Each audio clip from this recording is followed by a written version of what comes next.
Particularly নেভির এবং এয়ারফোর্সের ঢাকায় থাকার তো কোনো প্রয়োজন দেখতেছি না। তার কাজ কি ঢাকাতে? কোস্ট গার্ড, তার ঢাকাতে কি কাজ? বিডিআর বিজিবির হেডকোয়ার্টার কেন ঢাকায় হইতে হবে? ইভেন আমাদের সেনাবাহিনীর ক্যান্টনমেন্ট কেন ঢাকায় থাকতে হবে? দর্শক সালাম, শুভেচ্ছা রইল। পূর্ণিয়ার খোঁজ এবং পূর্ণিয়ার ভিউ ফেসবুক পেজ এবং ইউটিউব চ্যানেলে আপনাদেরকে স্বাগত জানাচ্ছি। আজকে বলতে গেলে একটি শোকাবহ দিন আমাদের জন্য। রাষ্ট্রীয় শোক ঘোষণা করা হয়েছে মঙ্গলবার। সারা দেশের মানুষ শোকাহত। মূলত শিশুদের উপরে একটি দুর্ঘটনা ভীষণ রকম সারা বাংলাদেশের মানুষকে কাঁদাচ্ছে। উত্তরায় বিমান দুর্ঘটনা এবং স্কুলে, মাইলস্টোন স্কুলে পড়েছে। আমরা আলোচনার শুরুতেই সেই মর্মান্তিক ঘটনার যারা ইতিমধ্যে নিহত হয়েছেন তাদের প্রতি আত্মার মাগফিরাত কামনা করে আলোচনা শুরু করছি। যদি আমরা রাজনৈতিক বিষয়ে আলোচনায় থাকবো, আমাদের সঙ্গে আজকে কথা বলবেন, যোগ দিয়েছেন পূর্ণিয়ার ভিউ চ্যানেলে প্রথমবারের মতন, কিন্তু সাংবাদিকতা পেশায় দীর্ঘ সময়ে ফুয়াদ এবি পার্টির সাধারণ সম্পাদক, যার সঙ্গে আমাদের দীর্ঘ সময় নানান বিষয়ে আমরা দেখেছি নিউজ পত্রিকা পেশাগত।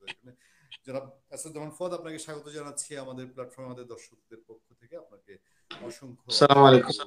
সালাম এবং শুভেচ্ছা। আমি শুরুতেই আপনার সাউন্ড শুনতে পাচ্ছি না এখন। এবার এবার কি শোনা যাচ্ছে? হ্যাঁ, শুনতে পাচ্ছি এখন। এখন ঠিক আছে। ওকে, তবে শুরুতেই আমি একটু 2 মিনিট উত্তরায় যে ঘটনা ঘটেছে, আমরা যে কোনো আলোচনার আগে নিশ্চয়ই সেদিকে একটু নজর দেওয়া দরকার। আজকে বিএনপির সিনিয়র যুগ্ম মহাসচিব রুহুল কবির রিজভী আহমেদও বলছেন যে ঢাকার শহরে তো আসলে সবকিছুই ঢাকায়, তো এ ধরনের প্রশিক্ষণ ঢাকায় হচ্ছে, এই প্রশ্নটা তিনি তুলেছেন। অনেকেই সেটা বলছে যে এগুলো কি না হলেই না। তো আমরা যা হচ্ছে চিকিৎসা সবই তো সরকার করছে বা সারা দেশের মানুষ ঝাঁপিয়ে পড়েছে। এই দিকটা যদি একটু 2 মিনিট আপনি আমাদেরকে তুলে ধরেন যে আসলে এগুলো কি হওয়া উচিত। এগুলোর জন্য তো বিশেষজ্ঞ হওয়া লাগে না। ধন্যবাদ পুনিয়া ভাই, অনেকদিন পরে আপনাকে দেখলাম, সুস্থ হয়ে ফিরে এসেছেন। আমার প্রথম হলো সহানুভূতি। 19 জন বাচ্চা অলরেডি মারা গেছে বলে খবর বেরিয়েছে এবং আরো প্রায় 70-এর অধিক বাচ্চারা এখন হাসপাতালে খুবই মর্মান্তিক অবস্থায় আছে। তাদের সবার পরিবারের বাবা মা সবার প্রতি আমাদের সমবেদনা, দোয়া যেন আল্লাহ তাআলা তাদেরকে সবর করার তৌফিক দেয়। আর দ্বিতীয়ত হচ্ছে রেস্কিউ টিমে যারা কাজ করছেন, বিভিন্ন ফোর্সের ইমার্জেন্সি স্টাফ যারা আছেন, ambulance, fire ambulance, police, fire brigade, হাসপাতালে যারা কাজ করছেন, সেবা দিচ্ছেন, আর্ম ফোর্সেসের অফিসাররা যারা রেস্কিউ টিমে কাজ করছেন, সবার প্রতি আমাদের দোয়া, সমবেদনা এবং শ্রদ্ধা। যে পাইলট ভাই শহীদ হয়েছেন তারও রুহের মাগফিরাত কামনা করছি, তারও পরিবারের প্রতি আমাদের সমবেদনা। প্রথম কথা হচ্ছে যে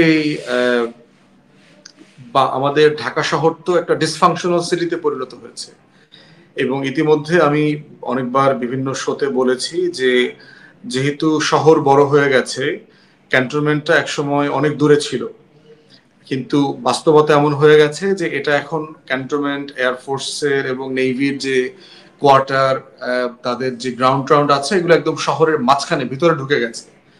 যে পুরাতন শহর, নতুন শহর, মিরপুর টিরপুর সবকিছু মিলায় ক্যাওটিক হয়ে গেছে। তো সেক্ষেত্রে, এবং এটা একটা বড় অংশ ঢাকার, আমাদের আর্ম ফোর্সেস, যদি আপনি বিডিআর বিজিবি ধরেন, কোস্টগার্ড ধরেন, ধরেন ঢাকার 40% প্লাস এরিয়া হচ্ছে এই এলাকাগুলোর মধ্যে আর কি।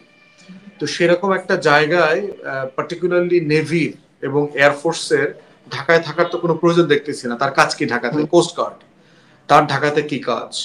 বিডিআর বিজিবির হেডকোয়ার্টার কেন ঢাকায় হইতে হবে?